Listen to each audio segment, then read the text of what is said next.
आइए, सुनिए, देखिए, समझिए सनातन सत्य।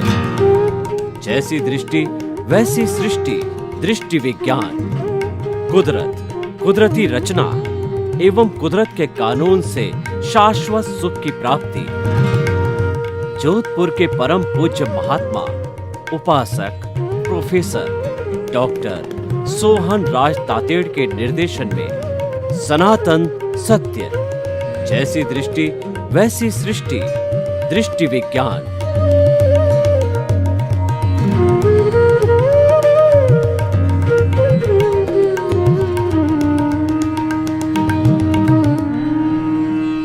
प्रतिष्ठित आत्मा को और गहराई से समझाइए कि किस तरीके से अज्ञा के साथ जुड़ के काम करती है, प्रज्ञा के साथ जुड़ के काम करती है और मैकेनिकल रूप के अंदर काम करती है, ताकि ये प्रतिष्ठित आत्मा कॉन्सेप्ट है, हम ये खुला करना चाहते हैं। क्योंकि बहुत आप खुद भी कह रहे हैं और मैं भी इस बात से सहमत हूँ कि इसके बारे में लोग बहुत कम जानते हैं और इसकी व्याख्या आपको करनी चाहिए क्योंकि नई खोज है। तो प्रतिष्ठित आत्मा जो शब्द है उसका मतलब होता है प्रतिष्ठा करने वाला, प्रतिष्ठा करने वाला। जैसे जैसे राग की, द्वेष की, मालिकी भाव की, कर्ता भाव की जैसे जैसे प्रतिष्ठा करता रहेगा वैसे वैसे कर्म बनता रहेगा। प्रतिष्ठित आत्मा का मतलब होता है प्रतिष्ठा करने वाला। ये प्रतिष्ठा करने वाला जो प्रतिष्ठित आत्मा है वो हर व्यक्ति के अंदर दो होता है, एक चार्ज प्रतिष्ठित आत्मा, दूसरा डिस्चार्ज प्रतिष्ठित आत्मा। पिछले अवतार का चार्ज है वो ये अवतार में डिस्चार्ज के रूप में ऑटो मोड काम करेगा और बाहर के संजोग हैं वो कुदरत देंगे स्पीच और एक्शन के। और नया प्रतिष्ठित आत्मा है वो नया प्रोसेस करके नए वर्तमान ज्ञान दर्शन से वो और नई प्रतिष्ठा करेगा। तो साइकिल ऑफ रीबर्थ यानी कॉज एंड इफेक्ट चलता रहेगा। मगर जो प्रतिष्ठित आत्मा की जो इम्पोर्टेंट बात ये है कि प्रतिष्ठित आत्मा का उत्पत्ति क्यों हुआ, वाय। अगर आत्मा था, शरीर था, तो प्रतिष्ठित आत्मा की जरूरत क्या थी?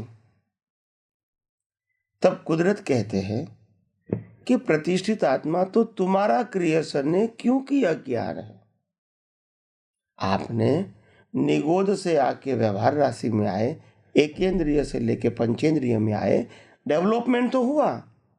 आपने खुद को नहीं जाना और कुदरत को भी नहीं जाना, नहीं माना।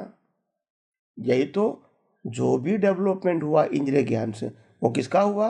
अज्ञान का हुआ। इसके बाद मनुष्य भाव में आए, आपको बुद्धि मिली, 5 इंद्रिय प्लस बुद्धि मिली। उस समय भी परिपक्व क्या हुआ? अज्ञान।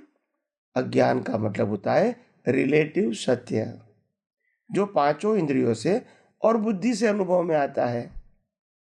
तो वो अज्ञानी तो है। इनको शुभ कहो, अशुभ कहो, लाभ वाला कहो, नुकसान वाला कहो, धार्मिक कहो, सामाजिक कहो, मगर ये सब अज्ञान की ही ब्रांचेस है। अज्ञान क्यों कहा? क्योंकि वो न आत्मा की बात है, न आत्मा के गुणों की बात है और न आत्मा के स्वभाव की बात है। इसीलिए तो अज्ञान है। न वो आपका था, न आपका है और न आपका रहेगा। फिर भी आप मेरा मानते, इससे बड़ा अज्ञान कौन सा हो सकता है? तो कहने का मतलब ये है, अज्ञान शब्द जो है जैन परिभाषा के मुताबिक 4 शब्दों का बना हुआ है। जैन परिभाषा में 8 प्रकार के कर्मों का उल्लेख किया है। उसमें पहले 4 प्रकार का जो कर्म है, ज्ञान आवरण, दर्शन आवरण, मोहनीय और अंतराय कर्म। तो ये जो ज्ञान, दर्शन और मोहनीय कर्म 3 का कर्म है, उसका एक नाम है अज्ञान। और अज्ञान से आत्मा होते हुए, आत्मा शक्तिशाली होते हुए अनुभव में नहीं आता है, उसका नाम है अंतराय। तो 3 कर्मों, ज्ञान आवरण, दर्शन आवरण, मोहनीय कर्म, ये 3 कर्मों का एक नाम है अज्ञान। और वो अज्ञान एकेंद्रिय से लेकर पंचेंद्रिय में भी डेवलप होता है और मनुष्य में आके जब बुद्धि होती है तब भी अज्ञान ही डेवलप होता है।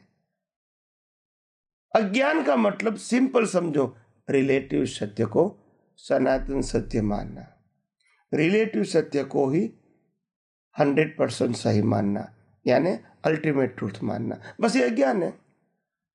हालांकि रिलेटिव सत्य है, उनका क्रिएटर, ऑपरेटर, डिस्ट्रॉयर तो कुदरत है। हम इसको गलत सही कैसे मान सकते हैं? हम इसको पसंदगी नापसंदगी कैसे मान सकते हैं? हम इसको मेरा तेरा कैसे मान सकते हैं? हम इसको चलाने वाला है वो कैसे मान सकते हैं? मगर हम ऐसा करते हैं क्योंकि अज्ञान है। ज्ञान आवरण, दर्शन आवरण और मौनीय कर्म, ये 3 बातों को जब समझेंगे तो आपको मालूम होगा। जब ज्ञान आवरण की बात आती है तो ज्ञान आवरण का मतलब क्या है? खुद को ही नहीं जानना, खुद को ही नहीं अनुभव करना, ये ज्ञान आवरण है। क्यों है? क्योंकि शरीर को ही मैं मानना और मेरा मानना, बस ये ज्ञान आवरण हो गया। दूसरा है दर्शन आवरण। अगर ज्ञान आवरण चला गया समझ में कि भी मैं शरीर से मुक्त ऐसा, या तो मन वचन काया से मुक्त ऐसा शुद्धात्मा हूं, चेतन हूं, अविनाशी हूं, अनंत शक्ति वाला मैं हूं, तो फिर प्रश्न उठेगा, ये मैं सब कुछ हूं, मैं चेतन भी हूं, अविनाशी भी हूं, अनंत शक्ति वाला हूं, तो फिर ये मन वचन काया क्या है? ये संजोग क्या है? और ये दुनिया क्या है? और क्या मेरे को जरूरत है? ये भी तो प्रश्न आएंगे ना। तो कुदरत कहती है कि ये मन वचन काया और अवस्था वो तुम्हारी चॉइस नहीं है। आपने अज्ञान से जो कर्म बनाए थे प्रतिष्ठित आत्मा के माध्यम से, इनका मैं फल दे रहा हूं, और फल देने का इंस्ट्रूमेंट मन वचन काया के रूप में वो भी मैं दे रहा हूं, और इंस्ट्रूमेंट को चलाने के लिए हवा पानी खुराक वो भी मैं दे रहा हूं, और इस इंस्ट्रूमेंट को कर्म की भुगतान करने के संजोग वो भी मैं दे रहा हूं, और जब आयुष्य कर्म खत्म होगा श्वास भी मैं ही बंद कर रहा हूं। तो उसमें तो आपका कुछ है ही नहीं, मगर मानते हैं ये मेरा है, ये मैंने किया, ये तेरा है, ये तूने किया, इसमें सुख है। तो पहले ज्ञान, दूसरा दर्शन। मिथ्या दर्शन का मतलब क्या होता है? शरीर की मालिकी, शरीर को चलाने वाला मैं हूं, शरीर जो भुगतान करता है वो भुगतान करने वाला मैं हूं, और बाहर जो दुनिया दिखती है उसको देखने वाला, जानने वाला, अनुभव करने वाला, प्राप्त करने वाला, क्रिया करने वाला मैं या तो वो है। बस ये अज्ञानता है, और ये सब अज्ञानता प्रतिष्ठित आत्मा के अंदर है। देखना, जानना वो अज्ञानता नहीं है। जानने के बाद मालिक की भाव करता हुआ वो अज्ञानता है। देखना जानना तो आत्मा का भी स्वभाव है, प्रकाशित करना है, तो अवस्था को प्रकाशित करना वो आत्मा का स्वभाव है। उसको रिलेटिव सत्य से देखना वो प्रतिष्ठित आत्मा का स्वभाव है। इसीलिए तो राजस होता है। अगर वो ही प्रतिष्ठित आत्मा इसी अवस्था को सनातन सत्य के रूप में देखेंगी, कुदरती कानून के रूप में देखेंगी, तो फिर राग द्वेष होने की कोई गुंजाइश ही नहीं है। और मैं तो आत्मा हूं ही, इसमें न कम होता है न ज्यादा होता है। मगर ये भ्रांति के आधार से ये दुनिया अनंत अवतारों से हर व्यक्ति को जन्म मरण के रूप में चलती रहती है। तो इसीलिए हमारे जीवन में प्रतिष्ठित आत्मा को समझना बहुत आवश्यक है। आइए हम सब यह अध्यात्म विज्ञान को और आगे समझने की कोशिश करेंगे। स्वामी जी, हमारी सत्संग बहुत सुंदर चल रही है, तो मेरा अगला प्रश्न जो मस्तिष्क में आ रहा है वो आ रहा है अंतःकरण। अंतःकरण के अंदर मन, बुद्धि, चित्त और अहंकार से जो अंतःकरण की जो परिभाषा होती है, तो किस तरीके से अंतःकरण बनता है। और खास तौर से एक कंफ्यूजन मेरे मस्तिष्क के अंदर है कि बाह्य जो अंतःकरण की आपने बात कही कि जिसके अंदर जो है वो हमारा वचन और एक्शन यानी काया, और मन उसमें साइलेंट है। दिए मन का फिर क्या रोल रहा, क्योंकि दो ही बाह्य में आते हैं और भीतरी में बनाते हैं लाइव वगैरह में, तो खास तौर से मन छूटा है, उसका मैं कारण जानना चाहता हूं। और इसको आप जो है प्रतिष्ठित आत्मा के साथ में और जोड़िए इसको, क्योंकि अंतःकरण जो प्रतिष्ठित आत्मा का भाग है, जी। हमारे श्रोताओं को और विस्तृत रूप से प्रतिष्ठित आत्मा का बहुत इंटरेस्ट है, क्योंकि ये नई खोज है, नई बात है। इसको प्रतिष्ठित आत्मा के साथ जोड़ करके समन्वित रूप के अंतःकरण और प्रतिष्ठित आत्मा के बारे में बताइए। यस, जय सच्चिदानंद। सबसे बड़ी बात यह है कि हमने अगले एपिसोड के अंदर ज्ञान और दर्शन के बारे में विस्तार से बताया था कि मिथ्या ज्ञान, मिथ्या दर्शन क्या है, जो अज्ञान का हिस्सा है। मिथ्या ज्ञान का मतलब होता है आत्मा को ही नहीं मानना, नहीं समझना, आत्मा की ही क्वालिटी को नहीं समझना, स्वीकारना, इसको मिथ्या ज्ञान कहते हैं। और मिथ्या दर्शन का मतलब होता है कि हम इस दुनिया के सनातन सत्य को कुदरत और कुदरती कानून और कुदरती रचना के रूप में नहीं मानना और रिलेटिव सत्य को ही सनातन सत्य मानना, ये मिथ्या दर्शन है।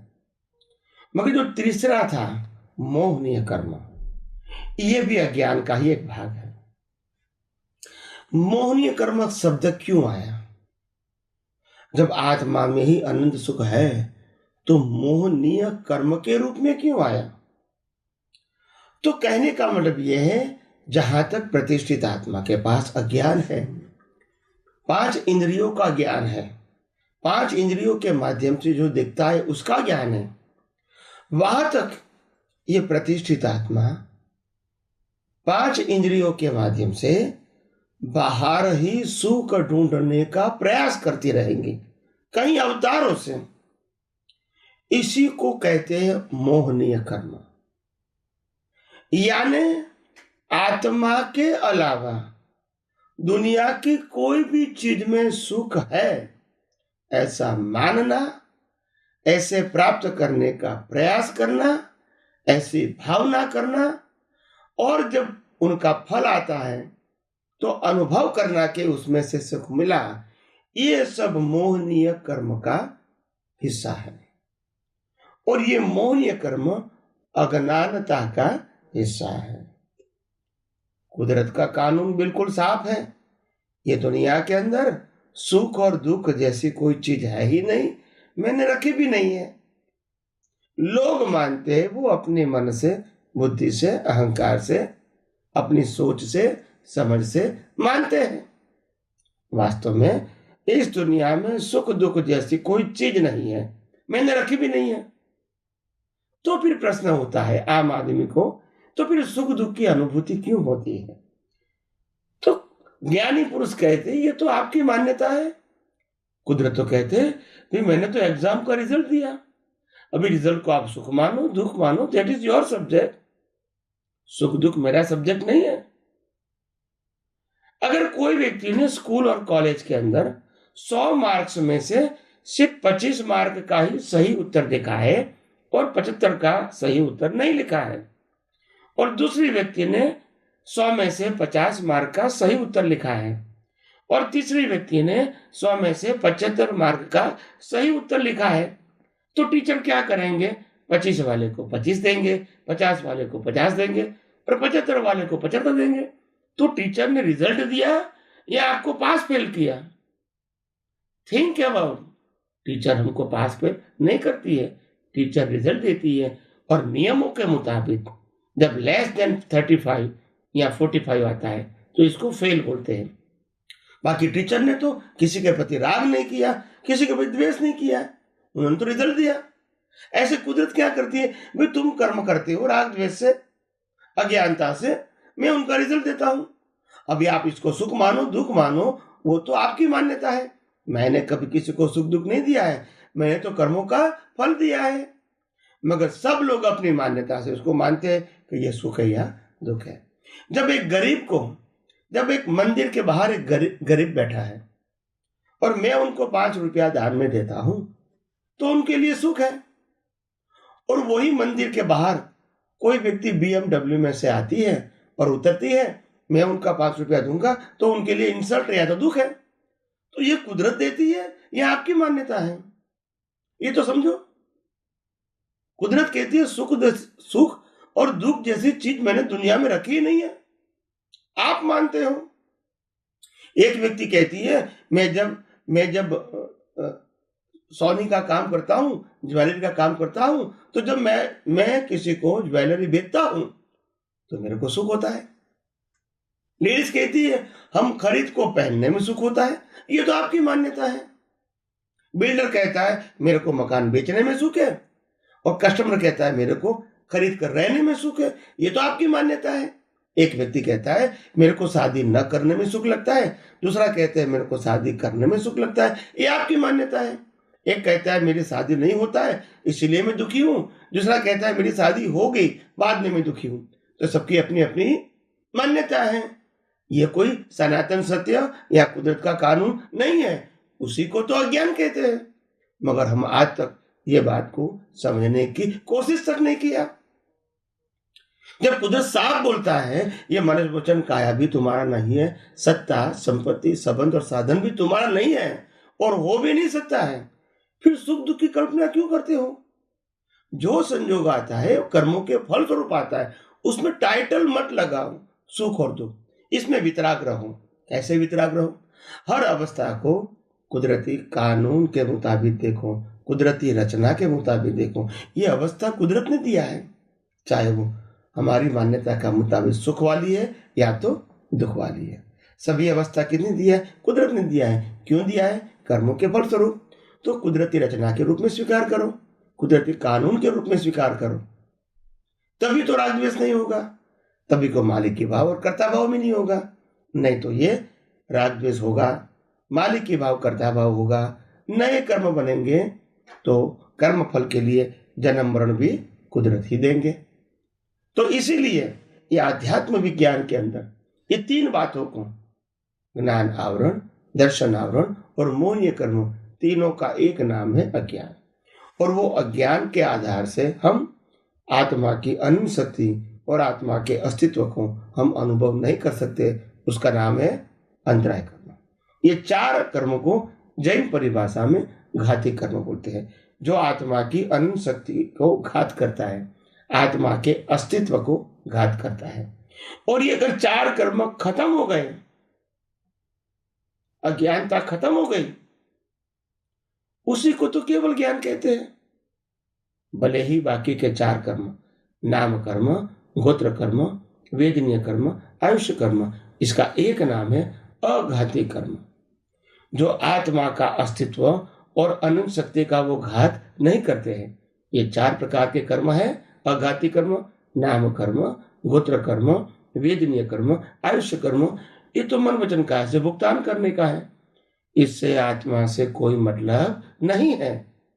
वो तो अज्ञानी को भी होगा, ज्ञानी को भी होगा और केवल ज्ञानी को भी होगा, क्योंकि ये तो बॉडी की बात है। आप समझे?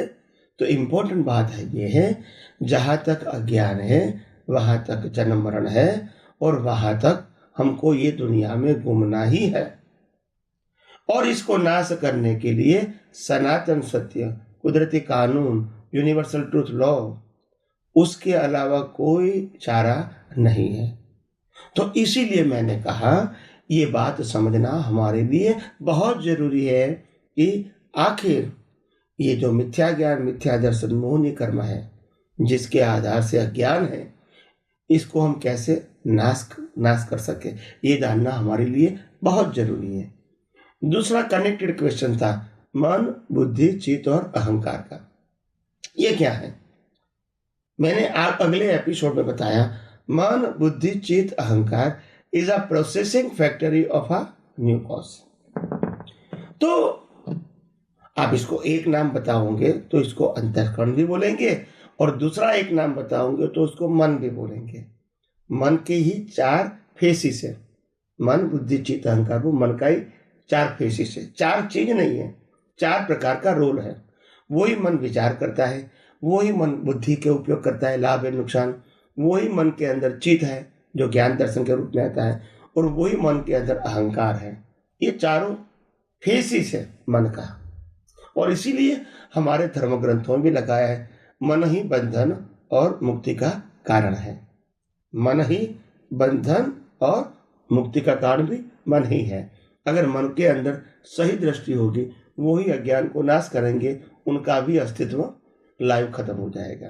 तो फिर मन नहीं होगा तो फिर नए कर्म कैसे बनेंगे? और जो पुराने कर्म है वो तो कुदरत संचालित करती है। जब नए कर्म नहीं बनेंगे, पुराने कर्म कुदरत खत्म कर देगी, तो आत्मा कहाँ जाएगा? मोक्ष में जाएगा, क्योंकि नए कर्म तो बने नहीं है। यही तो मुक्ति का मार्ग है। उसमें न त्याग है, न ग्रहण है, न कुछ पाना है, न कुछ खोना है, न मेरा है न तेरा है, न क्रिया मेरी है न तेरी है। ये सब कुछ बातें हमने अभी तक रैंडम जानी थी। तो अभी जो मैंने कहा 2 प्रकार का अंतस्करण है, उसमें से चार्ज और डिस्चार्ज बताया। तो जो चार्ज मन बुद्धि चित्त अहंकार है, उसमें प्रोसेस होती है। वो प्रोसेस से स्पीच और एक्शन का बीज होता है। नेक्स्ट बर्थ में जो प्रोसेस हुई वो अंतस्करण या डिस्चार्ज हो गया, एज इट इज रेडीमेड। जो भी आपके मन में होगा वही स्पीच और एक्शन के संजोग कुदरत देगी। तो ये ऑटो मोड एंड मैकेनिकल रहेगा, और इसीलिए उसको ज़्यादा जानने की ज़रूरत नहीं है। मगर दुनिया के लोग बाह्य अवस्थाओं को भी जानने में इतने डीप हो गए ताकि उनका जो रूट है वो न जान सके और नहीं उसमें अंतिम सत्य तक वो जा सके। तो आइए हम सब यही आध्यात्म विज्ञान को और गौर से और डीप से और यथार्थता से समझने की कोशिश करें और अपनी दृष्टि को धन्य बनाए, परिपक्व बनाए। स्वामी जी, अज्ञानता से जुड़ा हुआ एक प्रश्न है कि व्यक्ति चिंतन करता है अपने इस वर्तमान जीवन के अंदर कि मेरे से कोई गलती न हो, मैं किसी को कष्ट नहीं दूं, चाहे घरवाली हो, चाहे परिवार हो, चाहे बाहर के लोग हो, सब चिंतन करता है और सोच कर रखता है कि मुझे किसी को तकलीफ नहीं देनी है। नहीं चाहते हुए भी ये जो है हो जाता है। तो इसके होने का क्या कारण है? ये हर एक के साथ होता है।